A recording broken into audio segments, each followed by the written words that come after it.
The cruise ticket sat on the table between us like a peace offering. 12 years of marriage, and Daniel had finally remembered something that mattered to me. I should have felt nothing but joy. I packed light. A weekend was a weekend. My neighbor Pearl was watering her ferns when I wheeled my suitcase past her porch, and she set the can down slow, like she'd been waiting for me. "Margot," she said, voice low even though the street was empty. "Say you forgot your passport. Go back inside. Sit in the bathroom for 10 minutes. You'll understand." I laughed it off at first. Pearl was 78 and kept to herself, the kind of woman who noticed everything and said almost nothing. That was what stopped me. She never said anything. I turned around anyway. Told Daniel I'd left my passport on the dresser. He didn't even look up from his phone, just waved toward the stairs like it was nothing. I locked the bathroom door behind me and sat on the edge of the tub, my suitcase still by the front door, my heart suddenly loud in my own ears. 10 minutes, Pearl had said. I didn't know yet that I'd never see my marriage the same way again. My name is Margot Hale, and before that morning, I would have told you my marriage was ordinary in the best way.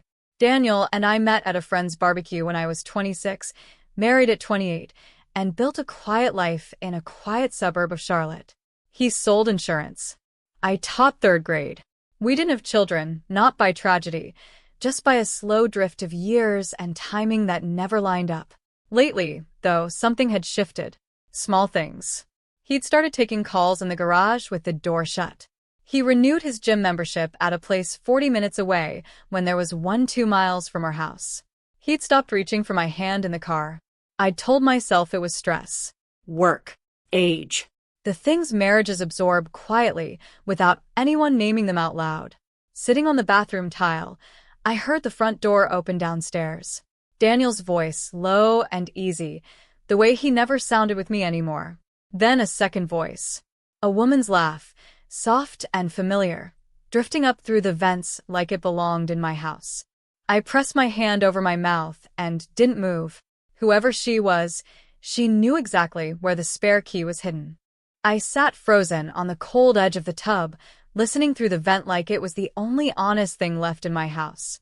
The woman's voice grew clearer as she moved into the kitchen, the same kitchen where I'd made Daniel coffee that very morning. "She's really gone?" the woman asked. 3 days, Daniel said. "I told you I handled it." Handled it? Like I was a problem to be solved, not a wife to come home to. I didn't recognize the voice, but something about its ease unsettled me more than anger could have. This wasn't new. This was practiced. Comfortable. A rhythm they'd built somewhere I'd never been invited. I thought about the gym 40 minutes away, the garage calls, the way he'd handed me that cruise ticket 2 nights ago with a smile that, looking back, hadn't quite reached his eyes. Footsteps moved toward the stairs, and my whole body went rigid. I held my breath, counting seconds, praying the lock would hold. They stopped at the hallway closet instead, and I heard the soft creak of the door I never used, the one where we kept old boxes nobody touched. Then I heard her say my name. "Margot's old jewelry box," the woman said. "The one from her mother. Is it still in here?" My chest went tight. That box hadn't been opened in years. My mother's wedding ring, a strand of pearls, the only things I had left of her. Why would this stranger even know it existed, let alone where to find it? "Should be," Daniel said. "Just take what you need. We'll replace it before she's back. She won't even notice." Replace it? Like my mother's ring was a borrowed casserole dish. I heard the closet door, the rustle of tissue paper, the small metallic click of the box opening. My hands were shaking now, not from fear, but from something colder, something that felt like watching my whole life rearrange itself in real time. "This should cover the rest of what we owe him," she said. He said Friday, no later. Owe him. Friday.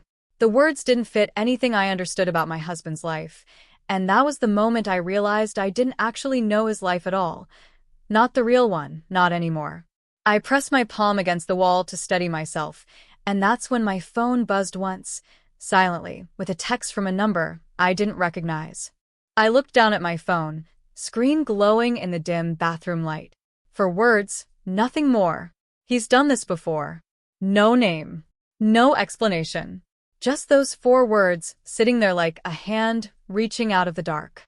Downstairs, the voices had dropped to a murmur again. Then the front door opened and closed. A car pulled out of the driveway. Daniel's footsteps moved through the kitchen alone, unhurried, like nothing in the world had just happened. I didn't cry. That surprised me more than anything. Something in me had gone very still, very clear, the way water settles after it's been disturbed. I thought of Pearl watering her ferns, the careful way she'd chosen her words. She'd known. Somehow, she'd known exactly what I'd find, down to the 10 minutes. I waited until I heard the television turn on before I came down, suitcase still by the door, my face arranged into something close to normal. Daniel barely glanced up. "Forgot your passport?" Found it, I said. That night, lying beside him, I didn't sleep. I made a list in my head instead: the jewelry box, the unknown woman, the debt, the number that had texted me. By morning, I had a plan, and Pearl's porch light was already on. Pearl answered her door before I even knocked, like she'd been standing there waiting since dawn. She didn't ask what I'd heard. She already knew. "His name is Russell Cobb," she said, setting 2 cups of coffee on her kitchen table. "He used to live 2 doors down before your time. He and Daniel ran a business together years back. It folded ugly. Cobb spent a long time wanting what he thinks he's owed." "And the woman?" "Cobb's daughter, Lacey." Pearl's mouth tightened. "She's been in and out of your house for months, Margot. I see things from my porch most people don't." I asked her why she'd never said anything before, and her answer was simple enough to break my heart. "Because you needed to see it for yourself. Words don't convince a woman who loves her husband. Only proof does." So we made some. Pearl's nephew worked in IT, and within 2 days, we had bank statements I was never shown, a storage unit I didn't know we rented, and texts between Daniel and Lacey that made my stomach turn cold. The cruise ticket made sense now. 3 clean days to empty what was left of our savings. I just hadn't decided yet how I wanted them to find out I knew. I didn't cancel the cruise. I let Daniel believe I'd boarded it, waved off by a neighbor who'd grown suddenly, conveniently friendly. Instead, I stayed at Pearl's, 3 doors down, watching my own house like a stranger. On the second night, Daniel and Lacey moved the storage unit contents into a rented van. My mother's jewelry, my grandmother's silver, the savings bonds I'd forgotten we even had. I had it all on video, time-stamped, courtesy of Pearl's nephew, and a camera tucked into her hydrangeas. I called the police the next morning, not as a wounded wife, but as a woman with evidence. Theft. Fraud. A storage unit rented in my name without my signature, which made it a crime with my name on it too. I met Daniel at the house when the officers arrived, his face draining of color as they read him the paperwork. Lacey wasn't there. Russell Cobb had already turned on her once he realized the debt wouldn't be paid, leaving her to face this alone. "Margot," Daniel said, reaching for me. "I can explain." "You already did," I said. "Through a vent 3 days ago." I didn't raise my voice. I didn't need to. The truth had done all the shouting for me. The divorce took 4 months, faster than I expected once the police report became part of the record. The jewelry came back, piece by piece, recovered from a pawn shop 2 counties over.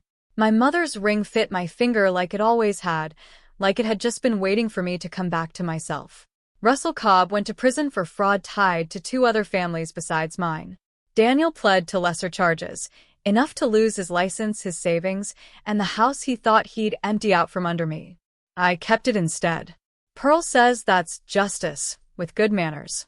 I still take the cruise eventually, the following spring, alone, standing at the railing somewhere off the coast of Georgia with the wind, doing something my marriage never managed, clearing things out completely. Pearl waters her ferns most mornings now, and I wave from my porch, the same street, but none of it feels like the place I left in that suitcase. It feels like mine again. People ask me sometimes how I knew to trust a stranger's whisper that day. I tell them the truth. I didn't trust her. I trusted my own gut, the moment she gave it permission to speak.